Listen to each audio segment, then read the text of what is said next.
I know my first name is Stephen. These words echoed through the Ukiah Police Department as officers realized that the tall young man sitting before them was, in fact, the little boy who had been missing for 7 years. Stephen Stayner had been held captive by a man who manipulated him into believing he was his father. How did he survive? What led him to eventually escape? Not just for himself, but to save another boy. And how did his family cope with his disappearance and eventual return? Welcome to Bad Things. Join us today as we explore the courageous life of Stephen Stayner and the kidnapping case that left lasting scars. The kidnapping. Stephen Gregory Stayner was born on April 18, 1965 in Merced, California, as the third of 5 children in the Stayner family. He had an older brother named Carey and 3 sisters. His parents, Delbert and Kay Stayner, raised their children with care, never imagining the tragedy that lay ahead. On Monday, December 4, 1972, the Stayner family's life took a devastating turn. That afternoon, as 7-year-old Stephen was walking home from school, he was approached by a man named Irvin Edward Murphy. Murphy claimed to be representing his church and asked if Stephen's mother might be interested in donating a few items. Stephen, eager to help, replied yes and mentioned that he lived just a few blocks away. Murphy suggested they drive to his house to speak to his mother directly. At that moment, a white Buick pulled up to the curb, driven by another man.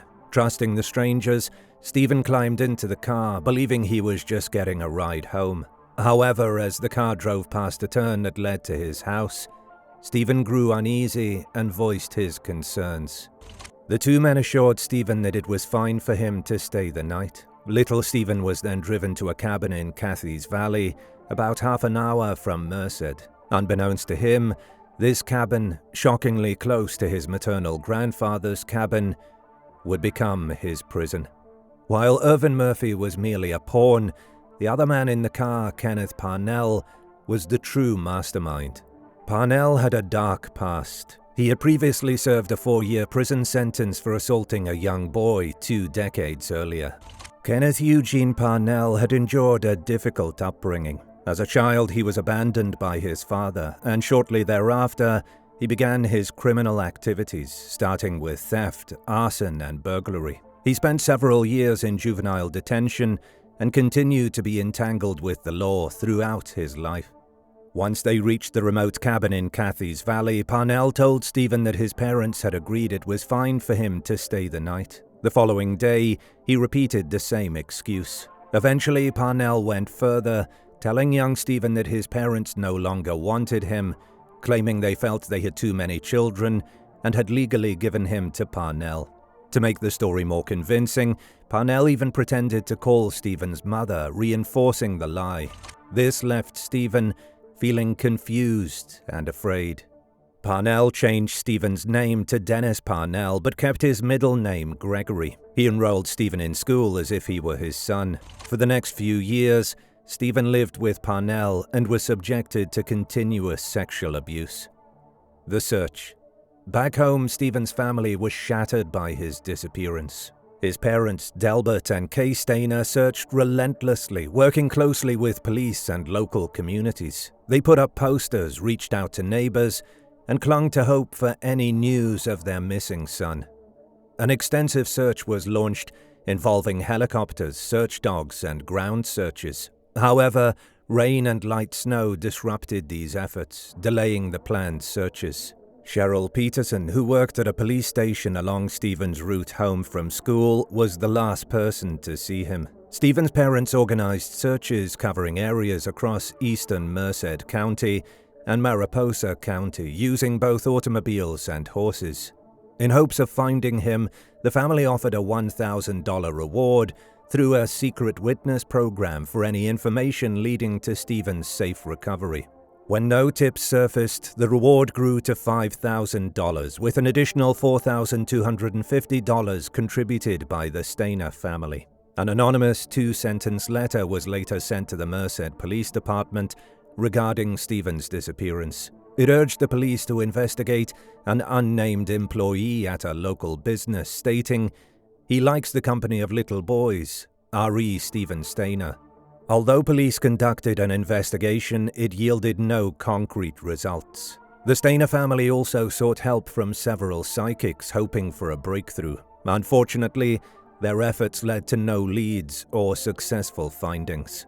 Although police could not confirm a kidnapping, they issued a statement acknowledging that foul play or abduction was a strong possibility. Despite the intensity and scale of the investigation, no trace of Stephen could be found. The family's hope remained alive, but the mystery of his whereabouts only deepened. Stephen's life in captivity. Meanwhile, Stephen was living a nightmare every single day. Parnell, posing as Stephen's father, frequently moved him around California, living in various locations, including Santa Rosa and Kampusch. He granted Stephen an unusual amount of freedom, allowing him to drink alcohol and smoke as much as he wanted. As Parnell moved between small odd jobs, he would often leave Stephen unguarded. However, Stephen later reported that he was too confused about whether he should seek help or not. During this period, Parnell gave Stephen a Manchester Terrier that Stephen named Queenie. The dog had originally been given to Parnell by his own mother, who remained blissfully unaware of Stephen's existence throughout his captivity. For a time, a woman named Barbara Matthias, who was supposedly Parnell's girlfriend, lived with them. Stephen later revealed that both Matthias and Parnell had raped him 9 times when he was just 9 years old. The escape. As the years went by, Parnell began searching for another victim. He had previously used Stephen to assist in attempted kidnappings, all of which had failed, something Stephen later revealed he had intentionally sabotaged. On February 14, 1980, Parnell, with the help of a teenage friend of Stephen's named Randall Sean Porman, succeeded in kidnapping 5-year-old Timothy White in Ukiah. Parnell had enticed Porman's cooperation with offers of $50, marijuana, and alcohol. Stephen watched in horror as history repeated itself. Parnell used the same manipulative tactics on Timothy, telling him that his parents no longer wanted him and that Parnell would be his new father. When Timothy arrived, Parnell even dyed his blonde hair a darker color. Reflecting on the experience, Stephen later said, "I couldn't see Timmy suffer. It was my do-or-die chance, and I also would be coming home for doing something positive." On March 1, 1980, while Parnell was away at his night security job at the Palace Hotel in Ukiah, Stephen made a courageous escape with Timothy. They fled from the one-room cabin in the remote coastal town of Manchester in Mendocino County, California. The boys hitchhiked 40 miles to Ukiah, arriving at a police station shortly after midnight. By then, 14-year-old Stephen, standing at 5'10", barely resembled the small boy who had disappeared 7 years earlier. Homecoming and trial. When Stephen Stayner was finally reunited with his family after 7 years in captivity, the moment was filled with intense mixed emotions. He approached his parents, shy yet composed. His father, Delbert, hugged him first, followed by his mother, Kay, as cameras and reporters captured the emotional scene. This reunion marked the end of a harrowing chapter in Stephen's life, during which he became a national hero for escaping his captor and rescuing the other child, Timothy White. "I brought in Timmy because I didn't like what was happening," Stephen explained to the Santa Rosa Press-Democrat. "It happened to me, and I didn't want to see it happen to anybody else." In June 1981, Parnell was first convicted of kidnapping Timothy. Stephen expressed relief about the verdict, telling the Evening News he was glad about it. Parnell was later charged with abducting Stephen as well, and the boy appeared in court to testify against his abuser. Frustratingly, however, Parnell was never charged with the sexual abuse of either boy due to the statute of limitations. He received a 7-year sentence but served only 5 years. Irvin Murphy, who claimed he never suspected any harm would come to Stephen, was convicted of kidnapping and conspiracy to kidnap. He served only 2 years of a 5-year sentence. Porman, who was convicted as a minor for his role in Timothy's abduction, spent time in a juvenile facility. The aftermath. However, returning to normal life proved extremely challenging for Stephen. He struggled to reconnect with his family, often feeling like a stranger in his own home. The habits he developed during captivity clashed with the rhythms of family life, and the intense media scrutiny added further stress. Despite the initial joy of reunion, adjusting to a typical life was a daunting process. In conversations with I Know My First Name is Stephen screenwriter J.P. Miller, Stephen later revealed the depth of Parnell's manipulation. They passed the road that I lived on, and they said that we'd just call my parents to see if I could stay the night. Parnell had convinced Stephen that he had gained custody of him through court proceedings, and within a week Stephen was told to call Parnell Dad and assume a new identity as Dennis Parnell. At the beginning, he sort of brainwashed me to believe that my parents didn't want me, Stephen recalled in an audio recording. So after a while, I was happy. Even after his rescue, Stephen initially stayed silent about the abuse, stating, "I didn't want to talk about it. So when the police asked me if there was any abuse or anything, I denied it." The truth emerged only after police found incriminating photographs. As details of the sexual abuse became public during Parnell's trial, Stephen faced cruel bullying at school, including homophobic slurs. Justice finally caught up with Parnell in his later years. In 2004, he was arrested for attempting to purchase a 4-year-old boy, offering his home healthcare worker $500 to deliver the child to his Berkeley residence. She reported him to the police, and under California's 3 strikes law, Parnell received a 25 years to life sentence. At his trial, both Porman and White testified for the prosecution. The Oakland Tribune reported a touching moment when the two men, who hadn't seen each other since Parnell's 1981 trial, embraced, with Porman whispering an apology to White. Parnell died in prison in 2008 at the age of 76, leaving behind a legacy of trauma. Stephen's own life was tragically cut short in a motorcycle accident at age 24, just as he was building a new life with his family. Timothy White, then 14, served as a pallbearer at Stephen's funeral, which was attended by around 500 people. Tragically, Timothy also passed away at the young age of 35 from a pulmonary embolism.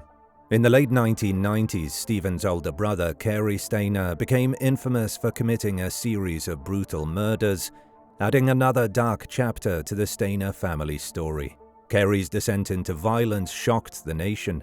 While Stephen had become a symbol of resilience and heroism, Cary, who struggled with feelings of neglect, took a drastically different path. In 1999, he was arrested and confessed to the murders of 4 women near Yosemite National Park. Carol Sund, her daughter Julie Sund, their friend Silvina Peloso, and Yosemite Institute employee Joie Armstrong. Cary later revealed that he had been harboring disturbing fantasies and violent desires for years. Long troubled by mental illness and unresolved trauma, his crimes cemented the Stayner family story as one not only of resilience, but also of profound tragedy and loss. Stephen's experience led to significant changes in California law, enabling consecutive prison terms in similar abduction cases. His courage in rescuing Timothy White, despite his own trauma, stands as a testament to resilience and compassion. His words, "I couldn't see Timmy suffer," continue to echo as a powerful reminder of his bravery and sacrifice. In his honor, a statue stands in Merced's Applegate Park in California, depicting Stephen leading a younger child to safety. Stephen's life also became the subject of the acclaimed miniseries I Know My First Name is Stephen, which brought his journey and heroism into the public eye. In 2022, Hulu released a series called Captive Audience that captured the tragedy surrounding both Stayner brothers. Stephen Stayner was a hero whose short life of 24 years left a lasting impact. Despite his brief time, he achieved what few accomplish in a lifetime, showing immense courage and resilience. Though his life was tragically cut short, his legacy endures as a powerful reminder of the strength it takes to stand against injustice.